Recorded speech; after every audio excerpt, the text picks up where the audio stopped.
Okay, we are live, I think. Yep. Can Okay, we are live.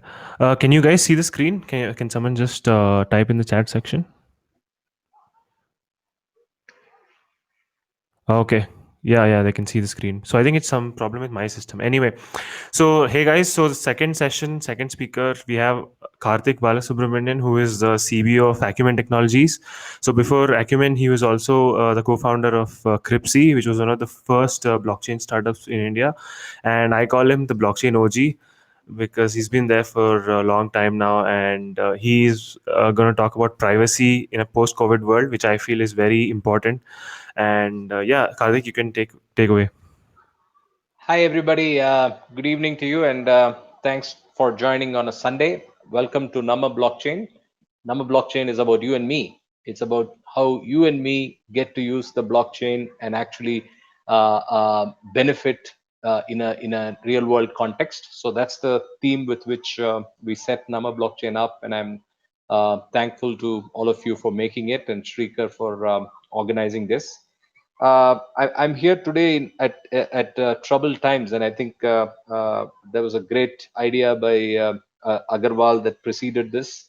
I think it has set my mind thinking, and obviously it has a lot of potential. The petrodollar was what powered the global economy for the last few decades, almost 80, 90 years. Maybe it's time for the data dollar, and I think it's a very provocative thought process that he has set off. And of course, the going is not going to be easy, and I'm sure he knows that. But it's for us, the people on this call, to think further and see how we can take this idea to fruition. And Hey, Karthik. yeah. They're saying we can see the screen and also the second monitor. I don't know. Oh, Can okay. you expand the screen to full screen? Can you see it now? I just made it one monitor. I disconnected that monitor. Can you see it now? Can someone ping? Not yet. Okay, let me stop sharing and Okay. share Yeah, again. I think now it's. No, I'll just stop sharing and do it so that there's no confusion at all. Just 1 second. Can somebody confirm now?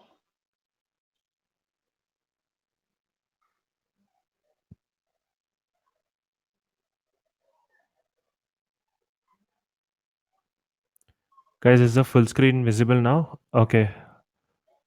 Okay, now one screen. Now it's fine, right? Okay. Awesome. Awesome. All Okay. right, great. So, so I'll continue from where I left off. So basically, we live in a time which is very complicated, and it is for the people in technology and the people that are thought leaders to come up with options that can be creative. I like the starting comment he made, Agarwal made, and the last comment he made about how not giving ideas is the crime, right? So with that, I will go into what we are trying to do, and we actually did right from the time COVID kind of took root in the world. So we have been working at Acumen very closely with governments all over the world. We tried to see how we could help from a digital standpoint. We used our technology stack. I'll talk about that a little bit. Moibit and Tracy are the two big elements that got used from a COVID standpoint. So, what is the world we live in today? So, we live in a world that will never be the same again, and that's because we are going to use newer and newer ways of interacting with each other. And what we are doing right now is an example.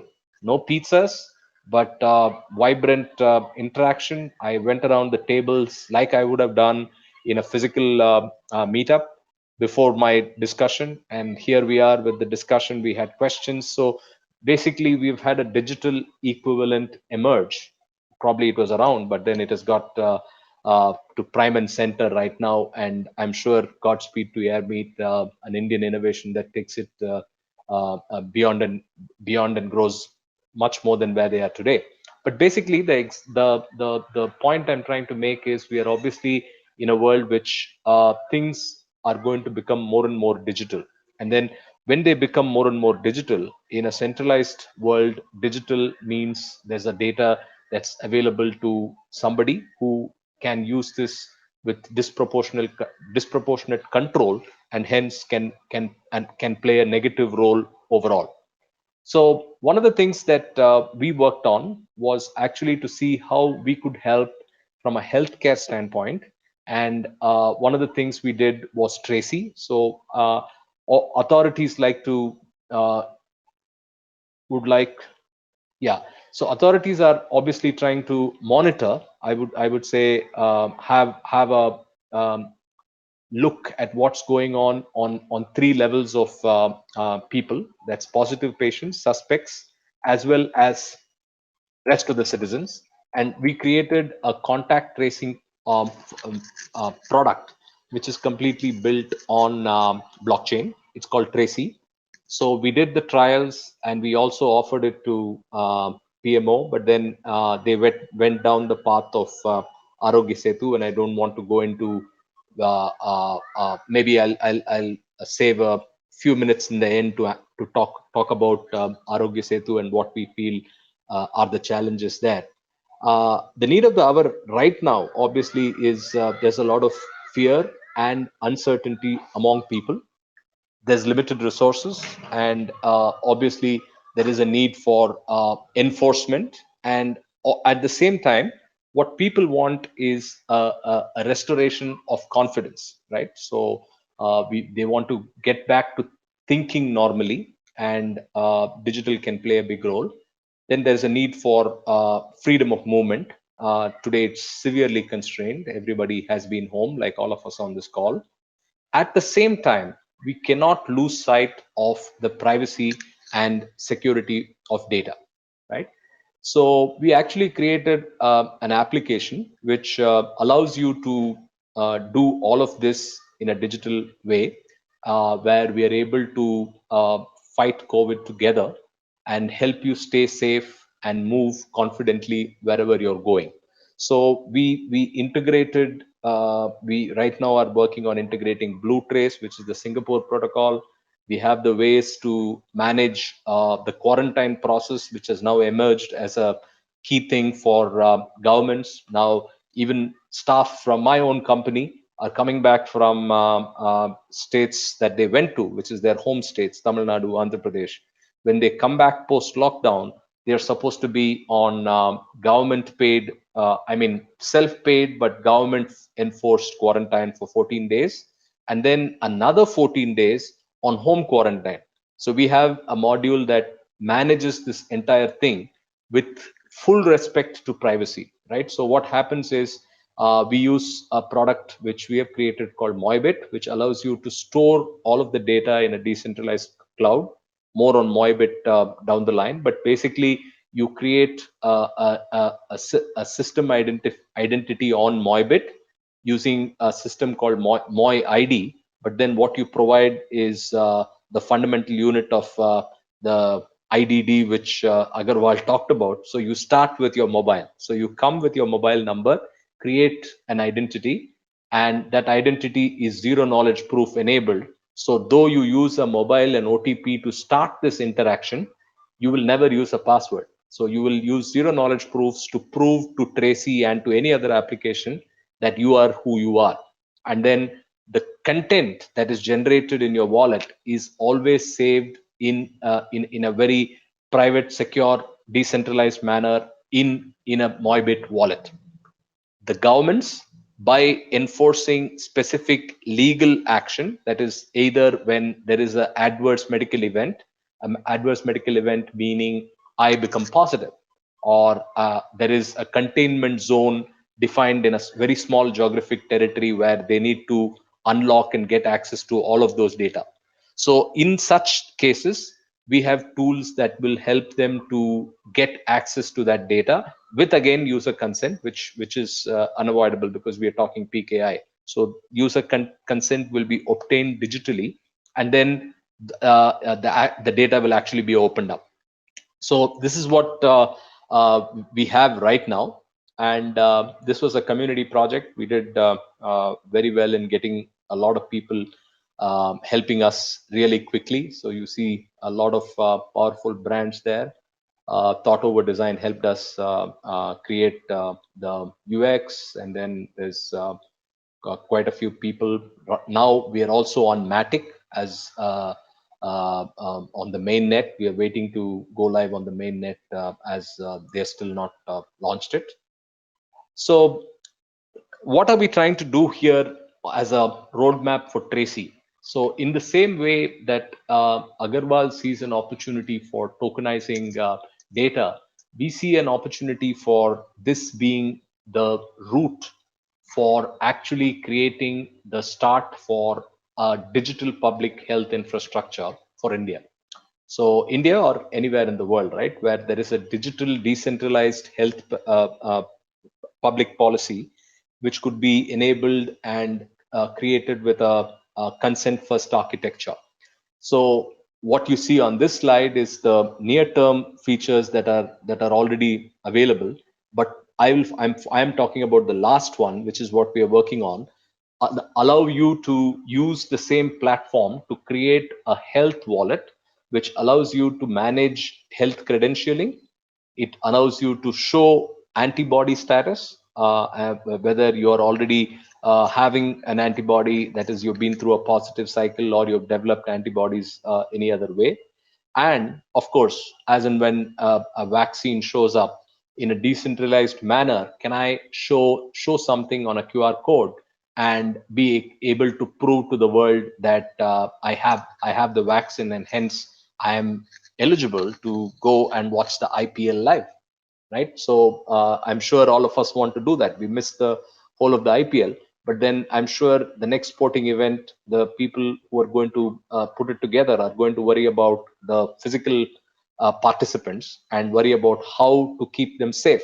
We propose the use of a health wallet, which will be able to, in a decentralized manner, prove this. Now, let's just quickly contrast it with what's happening in India. So, obviously, we have now Arogya Setu, and now there are both legal and policy push to try to make that a way of almost mandatory usage for certain contexts, travel, going to your office. I think if you're a government official, I'm not sure of what is the exact notification for private companies, but there is talk of trying to enforce that even in private companies. Now, obviously, there are weaknesses there, and obviously, the very large privacy and surveillance kind of argument that everybody has been talking about. And we are in touch with the privacy lawyers on the team that's working on Arogya Setu, and we are offering to use Moibit as a storage mechanism, so that it's Indian innovation. B, we are also making this promise to the world and to all Indians who use Arogya Setu, that basically it's going to be decentralized and secure. So we are working on that as we speak. But I think the health wallet is far more powerful than that. Our honorable Prime Minister has painted a very interesting picture with the 20 lakh crore. He's talked about Ayushman Bharat. Now, Ayushman Bharat can move from the paper and the Aadhaar dependency to an actual digital device, a digital identity linked with healthcare information that can be used in hospitals, in primary care facilities, government or otherwise, and people can interact with the system and share their data with consent every time, right? So that's the future that we see, and this future is not just restricted to India. We are also trying to offer it to other countries in the world. At this time, I will jump to just giving you a little background on what our IP stack is. So we are working at arm's length with KIP protocol. KIP protocol is basically the world's first intelligent context-aware peer-to-peer network, enabling human-like digital interactions. So We are not yet live on the KIP mainnet, but we should be getting live within next 30 days. But basically, what KIP does is allows you to use interactions as the unit, and interactions are nothing but the transaction in a decentralized world. An interaction is always on. I'm connected I always go back to products like Uber or Google, right? Google always knows who's on the other side of the system. In the same way, an interaction is an always on continuum that's open with the transactor, which is in this case the peer, the individual, and you have to give him all the control from a privacy standpoint, and also allow him to interact with as many people in a decentralized manner and with confidence. So that's what KIP is all about. And from KIP, we have built a few networks. Basically, networks are the next layer on top of that, because we feel that it's time for moving away from Ethereum one size fits all solution or a hyperledger kind of enterprise focus to a primary interaction layer supported by industry specific networks that allow you to do certain things better based on that fabric. So Moi ID is what I talked about a little bit, which is a decentralized identity network for trusted user control using zero knowledge proofs. Moibit is the storage piece, which allows any industry, any app to write to the IPFS network. But I'm sure those of you that are technical and have played with IPFS is far from ready for prime time. But I would encourage those of you who have tried IPFS to please try out Moibit. Moibit.io is the URL, and you'll see how we have made IPFS practically usable right now. Right, Tracy uses Moibit, as I said. So from there are two specific industries that we think maximum digital disruption is possible in a decentralized manner. One is health. Obviously, I talked about it already, and that we brand as Moi Health. And along with that, interesting instruments and maybe even currencies can emerge, like the IDD on MoiFi. MoiFi is basically a cooperative DeFi network that allows for definition, floating, and management of financial instruments, be it for a common citizen or for an institution. So even banks can get on MoiFi and float their instruments and allow other banks to interact and buy those instruments, or even sell it to end customers. So that's the MoiFi network. We've also got a list of small products, a small list of products that have adopted this framework and have been using this. And if you look at on the third side, there are basically there's Tracy, there's Finance. Finance is a financial network built on MoiFi, which allows peers to raise capital amongst themselves. Digital Accountant is a way to ensure audit-free experience for accounting transactions. Rebecca is for the real estate industry in the US. It's at a POC stage.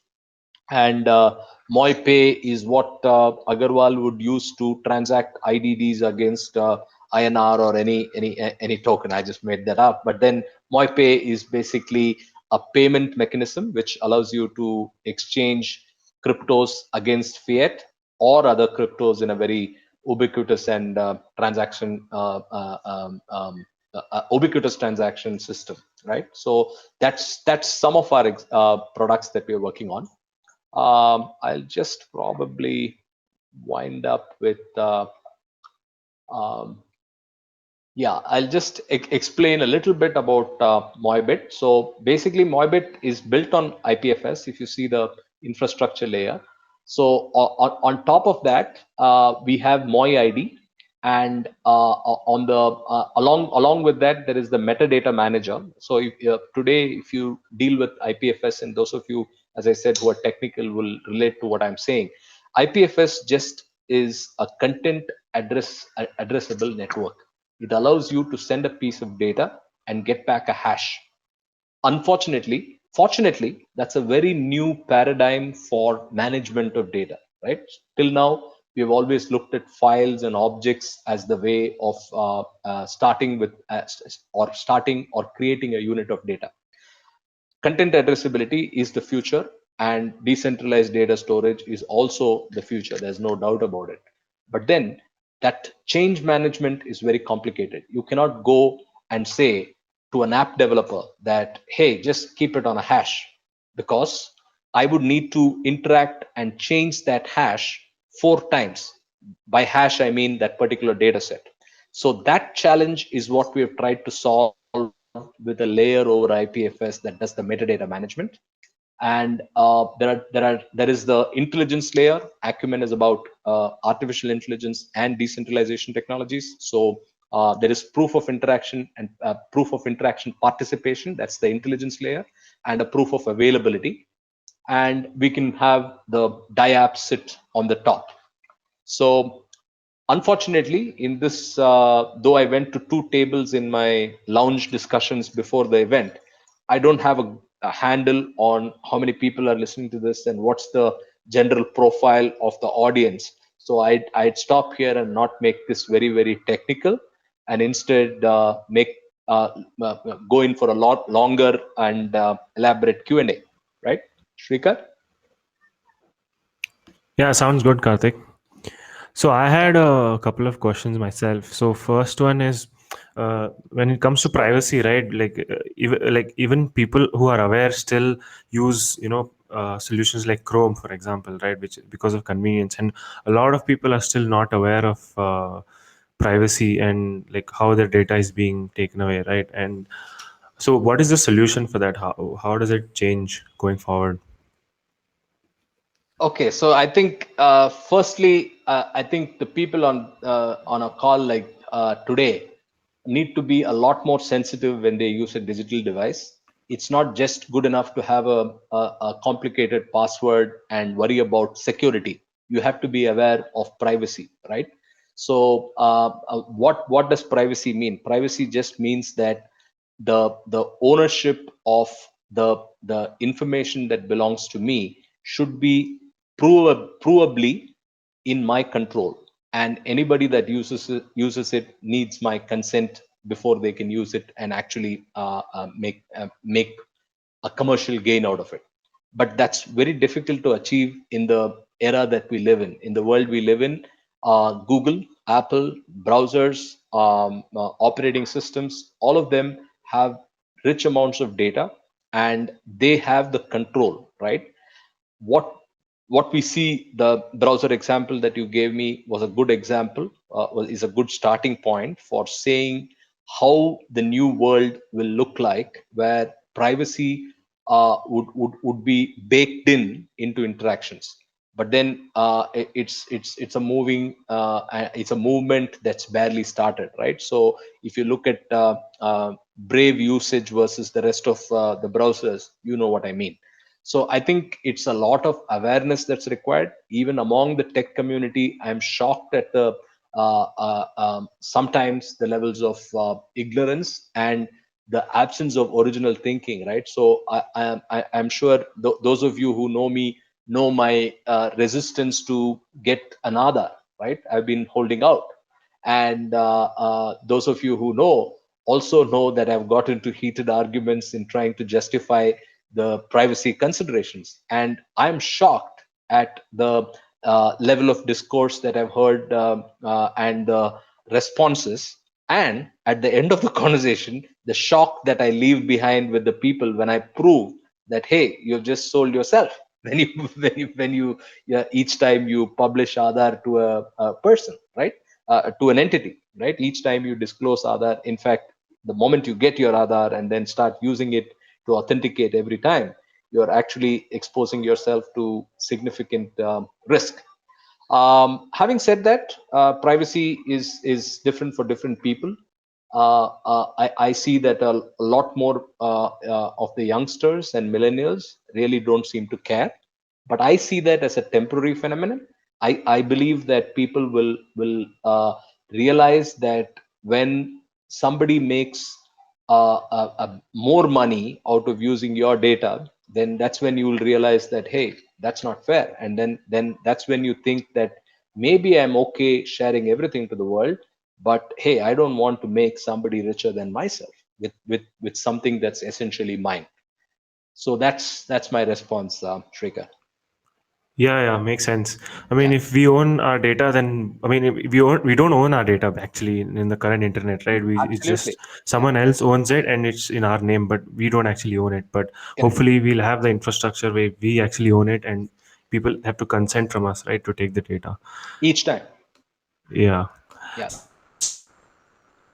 Are you saying we need a common digital persona with relevant attributes and a secure way? So what absolutely. So you hit the nail on you, you hit the nail on the head, Shrikar. So what we are trying to do in MoiID is create just that. So what we are trying to do in MoiID is not create a credential pair. Today, if you go to any blockchain network, you just create a credential pair that you control. What we want to create in MoiID is the digital you, the digital Shrikar that will be represented by a credential pair, and then Shrikar controls all the aspects and levels of information disclosure that that digital Shrikar needs to make with every institution, entity, organization, and even government as they interact. So the digital Shrikar will get on a browser and disclose only certain things. If a browser wants certain things like a cookie, I may allow that, and so on and so forth. And it goes on to a point where I can probably expose my entire health information to a trusted hospital. And again, it's informed consent, and MoiID will give you the infrastructure to make that consent without a password. So all this happens without a password, and I just use zero knowledge proofs. So that's exactly what we are planning to do in MoiID. Okay. So Shiva Ramakrishna from BMS College has a question. Do you have any solutions for the educational sector, like resources, student information, faculty information, etc.? So not at that detail level, but we do have something that is called Live Tutor. If you saw on my slide on the decentralized businesses, so that's an interaction platform that's focused for education. It ensures that the entire education experience, right from setting up a curriculum to enrolling students to delivering the classes, and then finally certification, needs to move to the decentralized world, and that's Live Tutor. Ananta, my partner and co-founder, is very passionate about education, and he's committed to digitally transforming and decentralizing education. Having said that, right now Live Tutor is available and usable in its current form. So that's the first response I have. uh, does that kind of answer your question, Siva?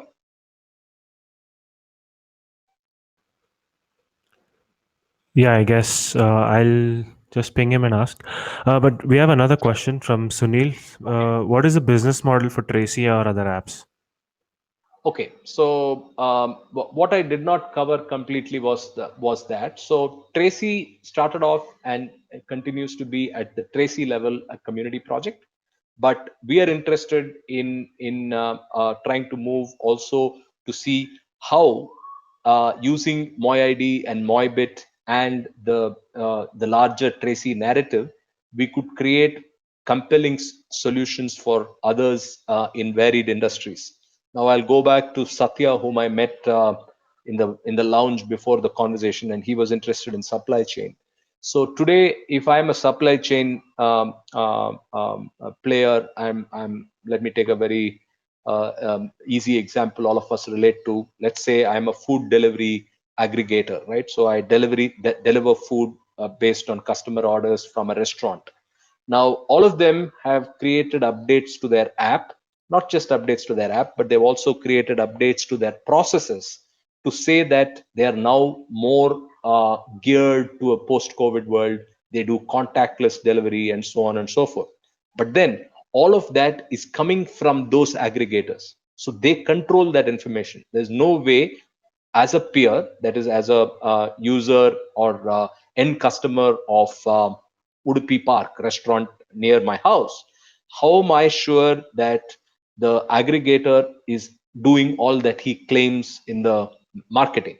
So we believe there's room for a supply chain equivalent of Tracy, which is not controlled by any ecosystem player, but it's truly decentralized, but gives rich information and intelligence about the individuals involved in the delivery, all the participants. It could be drivers, it could be actually delivery staff, and it gives aspects of their health risk and exposure, not just at the time of delivery, but quite much later after the event. Given the COVID dynamics, you know what happens, right? So you could actually enjoy gobi manchuri today, delivered by whoever, Mr. X, from a particular restaurant Y, but your infection exposure could be discovered when Mr. X gets positive, because he's currently asymptomatic,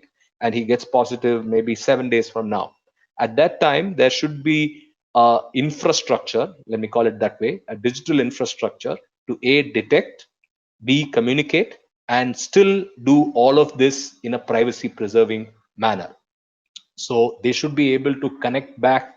Ex employer should be able to, with the cooperation of the health authority, be able to reach out to me as and warn me about that health risk.